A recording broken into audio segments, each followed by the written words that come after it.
the farm, then what will happen when I blow my brains out? Another expression for death is the term gone fishing. Could it be that this image, this innocent metaphor, might represent my true destiny? I've died, and I've gone fishing.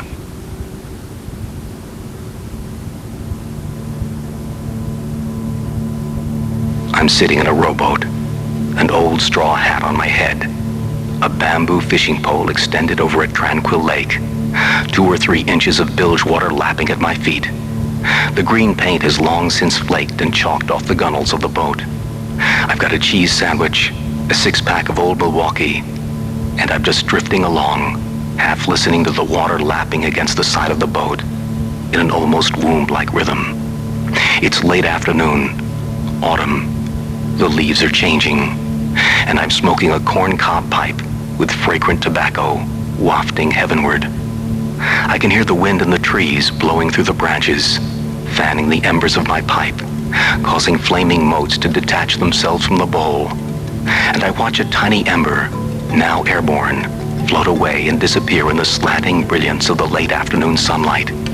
The ember, still alive, falls on the leaf of an ancient maple tree. Then I notice that the slow leak has begun to fill the boat with green algae-covered water.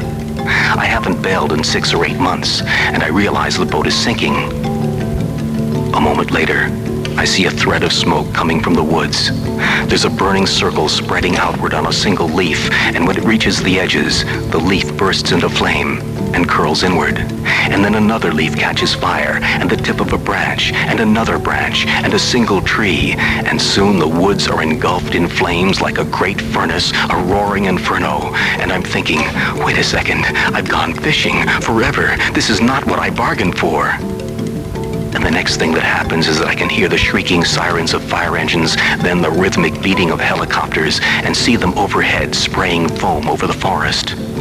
And then I hear the sounds of earth-moving machinery as crews advance through the woods, cutting roads, knocking down trees, and digging fire trenches, radios crackling with orders.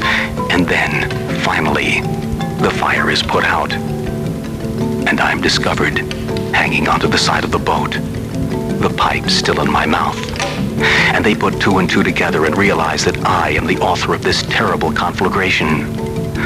And I'm arrested for arson, removed from the water, handcuffed, put in the back of a police cruiser, and driven to the county jail where the local DA, a young woman with insufferable garlic breath, interviews me at length.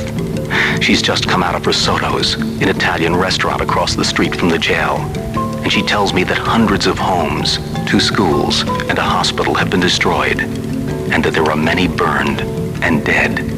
An entire community has been wiped out.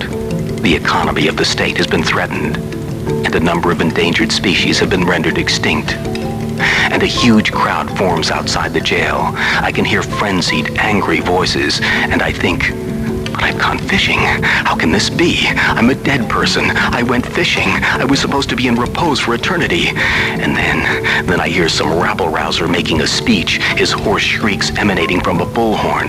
The crowd cheers as someone throws a noose over a lamppost on the corner. And the sheriff comes in. He looks nervous. He's gray, pale, trembling. He says, "We're gonna have to try to sneak you out of here tonight." And I say, "But I'm dead."